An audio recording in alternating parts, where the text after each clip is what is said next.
Alright, so this is the thermostat housing. There's a thermostat right in there. I undid the bolts. They're 8mm socket. And I was like wondering, like, oh man, look at that bolt right there. How am I supposed to get to that?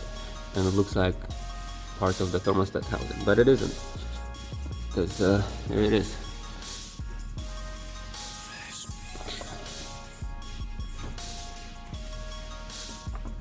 Okay, it turns out I had a bolt not finished,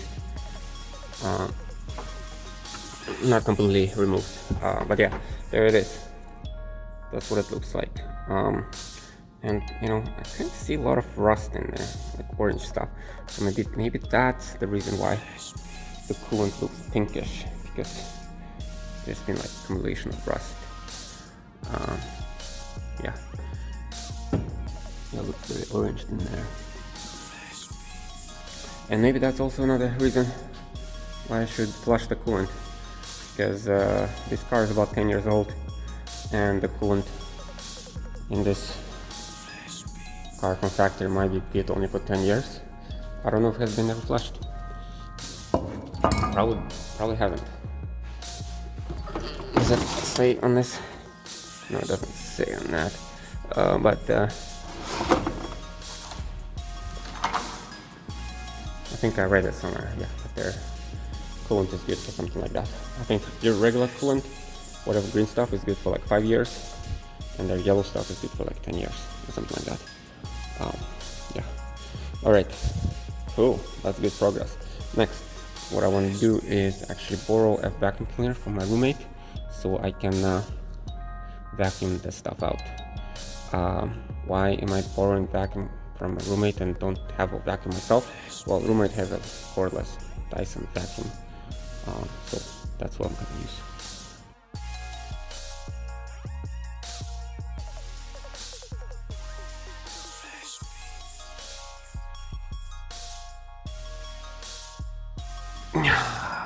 This is the second time we've done this.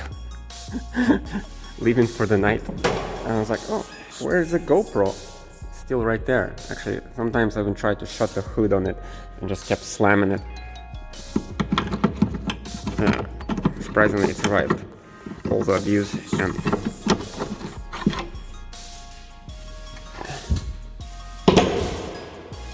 still going strong. Yeah. Yeah. Call and quit for the night. Gonna start vacuuming it out tomorrow early morning, and continue tomorrow.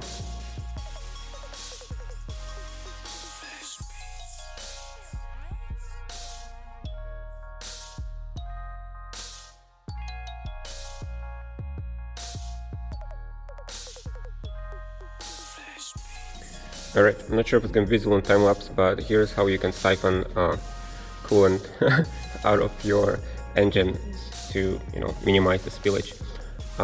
So get a tube, preferably clear tube. Then what you do is you preferably also collapsible. So when you bend it over, you can collapse it like this. That way you can control how much air is getting through. And just, you know, suck on the tube and see the fluid level rise. Once it gets close to the bend point, pinch the tube so that the water level doesn't drop.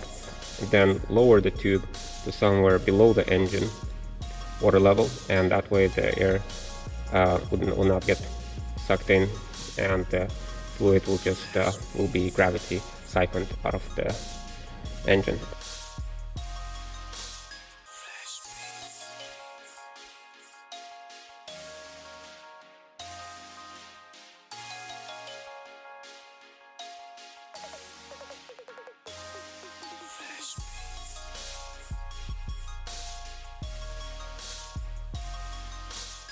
So, as you may have noticed, I'm not using a cordless vacuum cleaner because my request has been denied. But I think I'm glad that it worked out this way. Then I would not have invented this little trick where you can put the hose around put the rag in a hose and put another hose in the hose, and this way you can actually get into really, really small crevices of the engine and suck out all the debris from there. So with the cordless vacuum, I would not have been able to get in those small spaces, and I would not have been messing with the cordless vacuum. So it's all for the better. Yeah, so next step is remove all these cables from the top here, and then I'll start unplug all the cables, and I'll start unbolting the valve covers. So these are the cables, this is the valve covers. Yeah, hopefully I don't have to mess with the injectors or any of that stuff there, but I will have to pull out the coil plugs.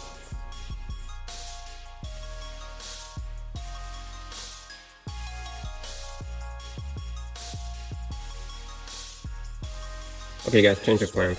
I'm gonna try to do this the lazy way. So I'll try to see if I can remove the valve cover, remove the timing cover without removing the valve covers.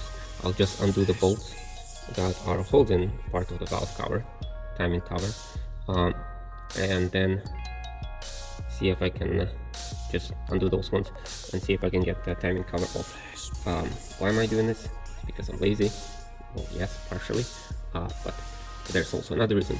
It's because anytime I try to pull off these connections, well, not connections, these things that hold the cables in, and there's a lot of them, like all of these ones, they break about 50% of the time. So they break like this, so there's nothing holding it anymore. So I'm afraid if I try to pull this out, put it back together, they will just, half of them will be broken and the cables will be just dangling everywhere. So that's my excuse for not doing it the proper way and just doing it the shortcut way.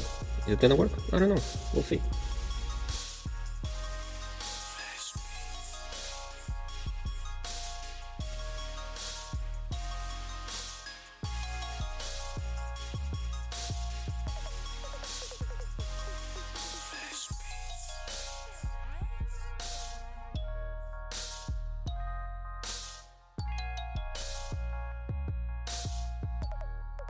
I think I've got all of the bolt permanent timing cover removed. It's a little bit different from 3.5 EcoBoost. From what it seemed like watching EcoBoost videos, all the bolts were kind of almost regular, and there was like 2 bolts in the middle.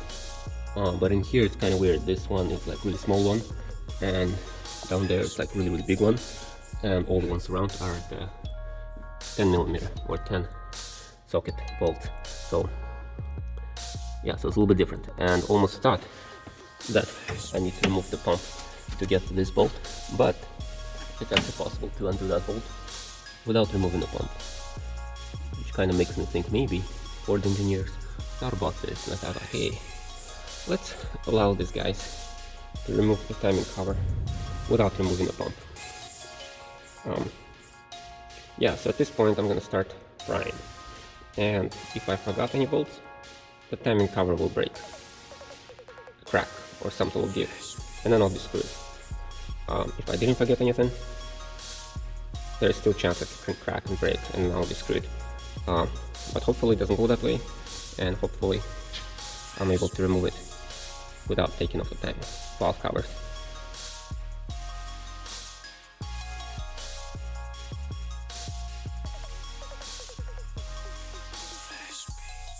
Alright, I'm not gonna say this is the correct method, but this is something that kind of works for me.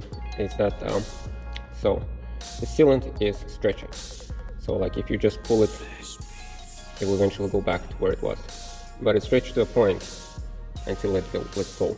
The idea is that you're supposed to work this thing kind of equally from all the angles, and what works for me is start in one place and just kind of get it enough where you can jam something in there, and then move to the next point, and then jiggle it from the next point.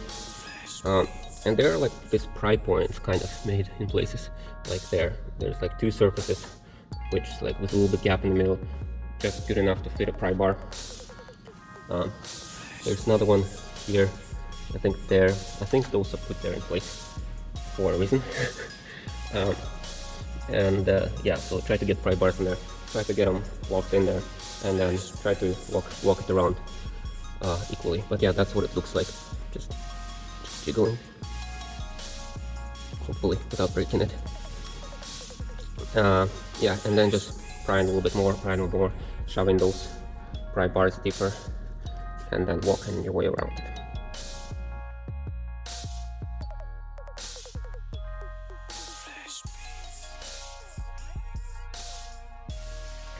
Okay, I'm gonna go for a coffee break,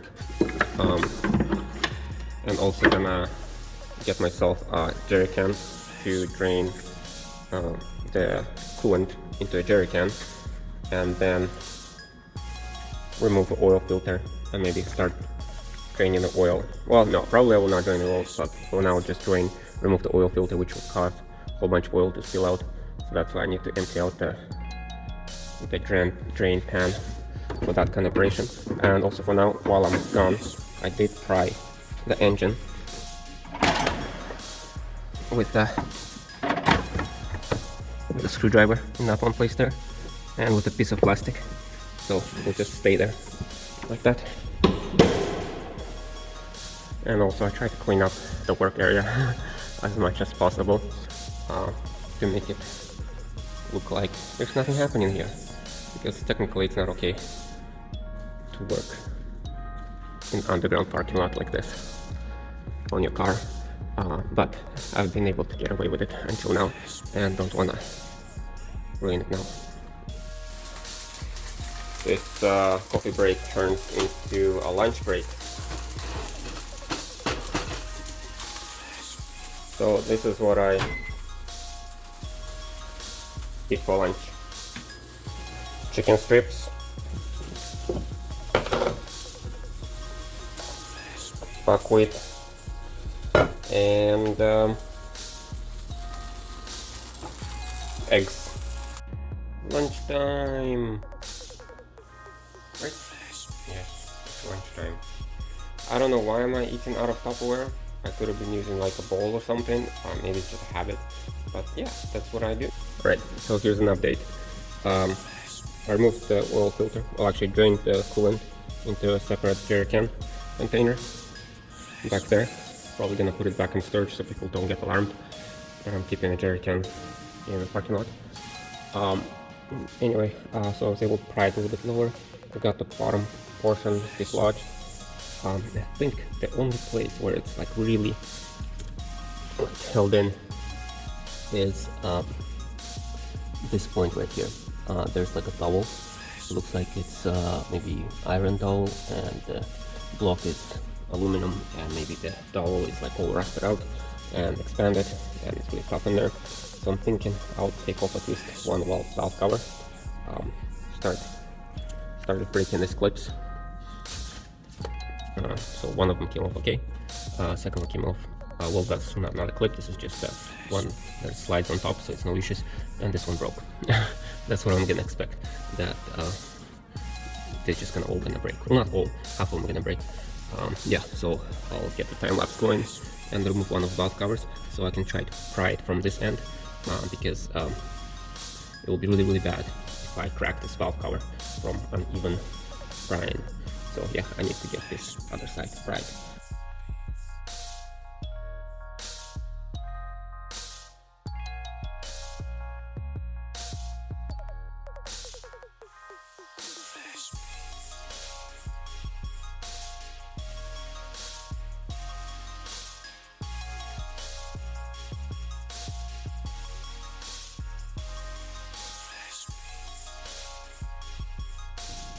Alright, that was a bit weird.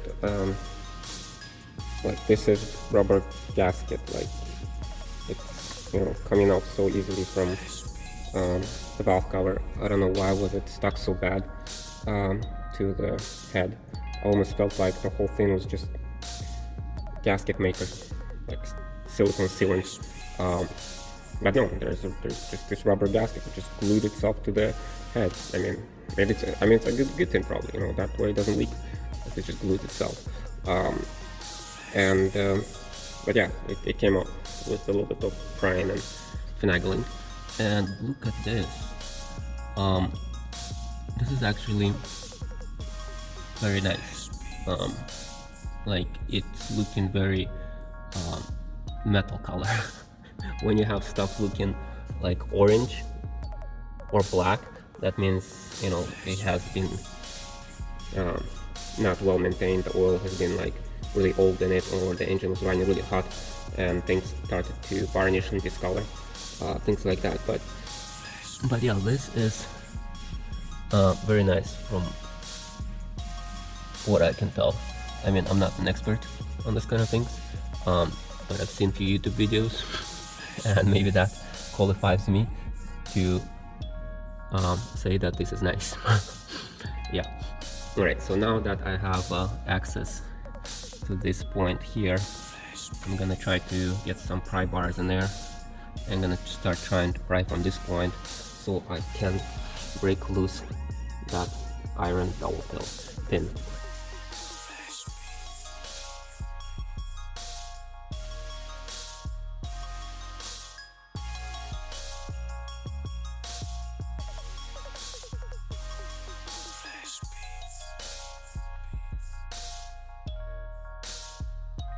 First, I was getting discouraged there, then started making progress, but I didn't want to start recording because it could be one of those things where I think I'm making a breakthrough, but actually there wasn't.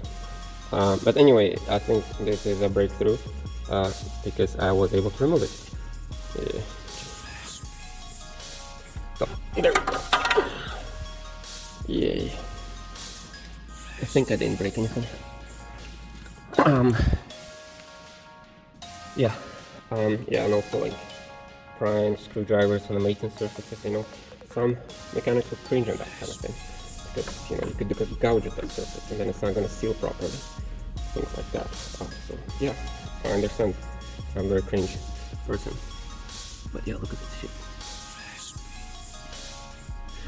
I think somebody's coming, so I better hide my stuff. Yeah, I don't want to make it look like I'm actually working on the car here.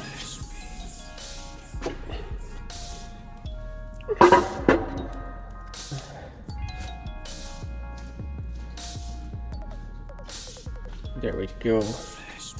And yeah, actually, I kind of like it, how it looks. So you can see over here, like, this is the color from like dirty oil and from like heat and stuff. And this is kind of like the color you have from oil that was clean or from like newer engine. So there's only very few places where there's like a yellowish varnish. Most of the engine looks very shiny, so I'm quite pleased. Oh, look at this.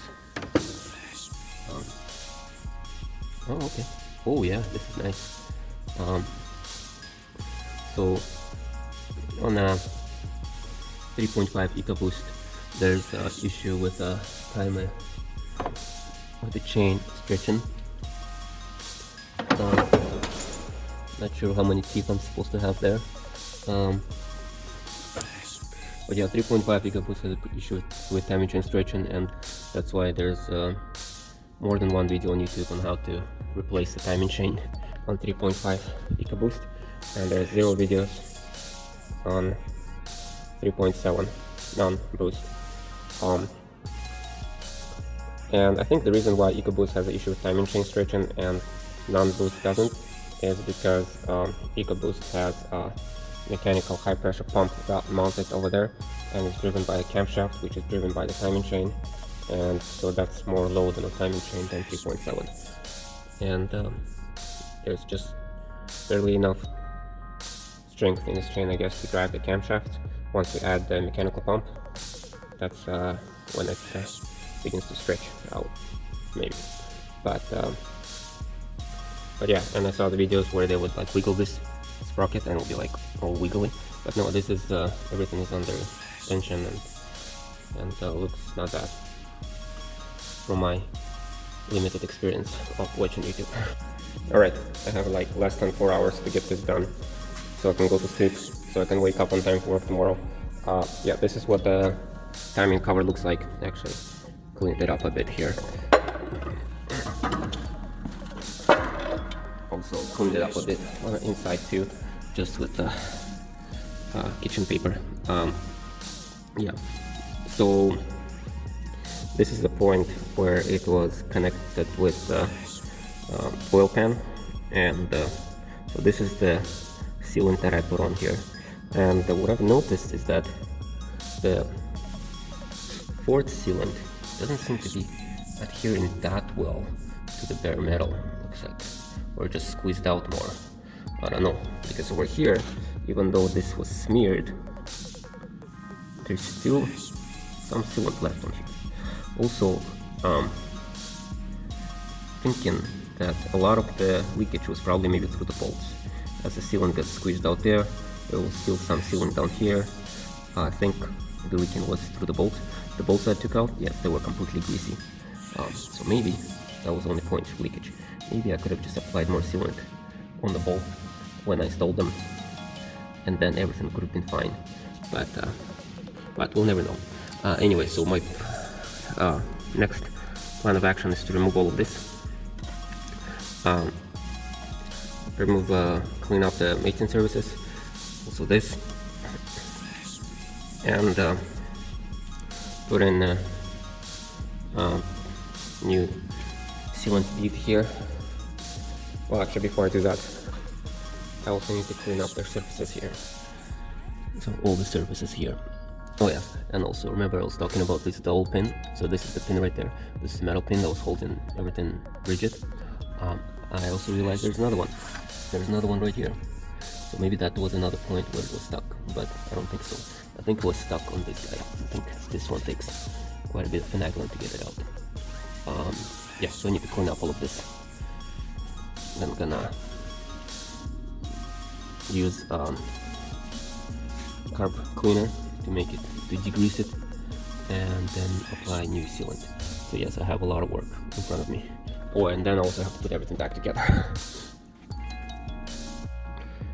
Well, this is the time that I would normally be going to sleep, but I am nowhere near finished. So this is gonna be taking some overtime. So I've cleaned up this mating surface with a blade, and then I used some wire wheel also. Not gonna lie, I used a wire wheel, but I think it looks okay. It doesn't look like the wire wheel has gouged it too much or damaged it. I think it's okay. I was mostly trying to use a wire wheel on the inside where that groove is to get that silicone out. So the next thing I need to use is carb cleaner. Well, actually, some kind of degreaser is best. Brake clean is probably pretty good, but carb cleaner also works. So just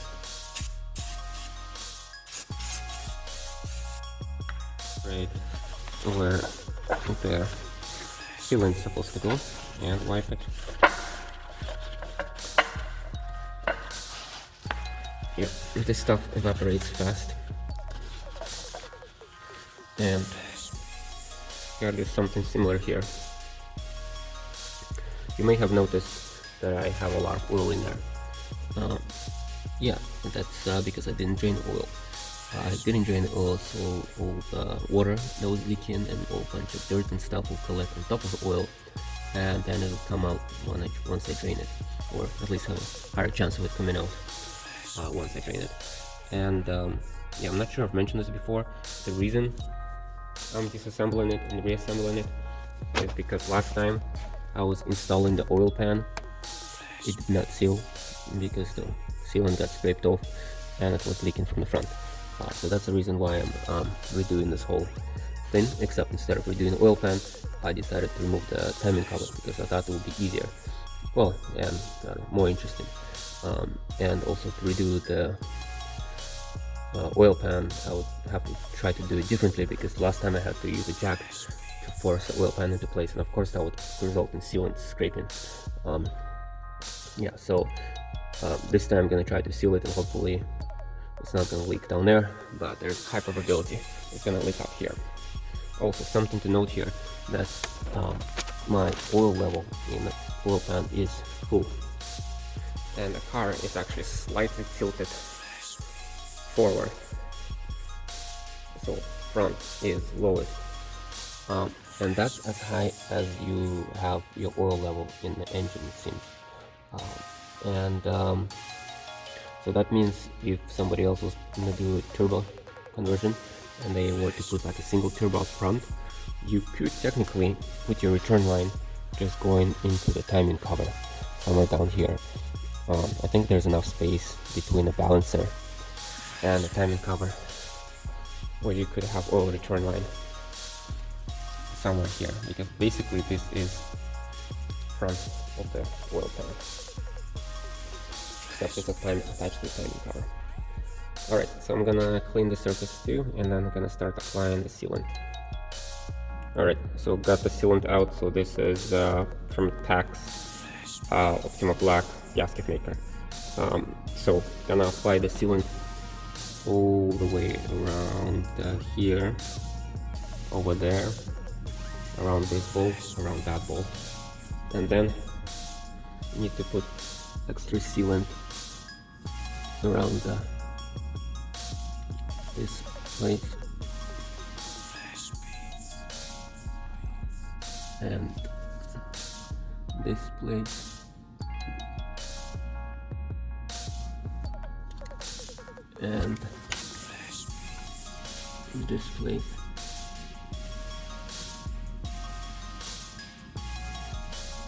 This is, I believe, called T-joints, because you have 3 different surfaces. So good to have extra tube. Well, it's not actually good to have, it's actually in the manual. You need to have extra in these places. Yep. You know, people gonna say I'm putting too much. Oh, almost forgot this place.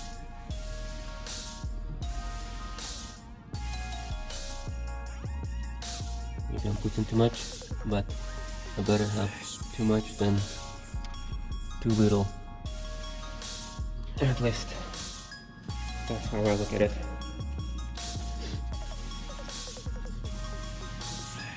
Okay, so yeah, start out something like this and go around on the inside of the bolt, and yeah, something like that. Anyway, I'm gonna stop recording and focus on this. Alright, so this is what the sealing looks like, and I gotta pop it right in there as fast as I can.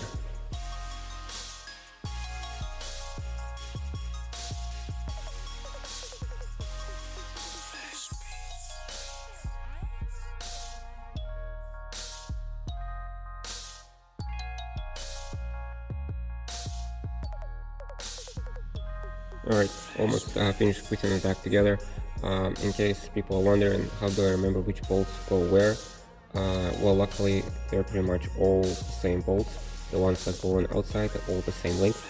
Here are these ones, and the ones that are here in the valley, those are the longer ones. And then there's like 2 one-off bolts, actually 2 off bolts, I guess. There's one like really teeny one, which is number 8 socket, and then there's I think a 15 socket right below the water pump. And yeah, so basically it's very straightforward, so I didn't organize the bolts or anything like that. Also, I'm not torquing them, I'm just finger tightening them. That is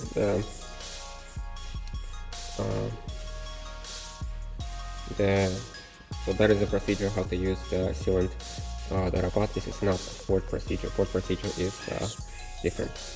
So maybe I'll explain the Ford procedure and my point of view on Ford later, but for now I just gotta get all of those bolts in there.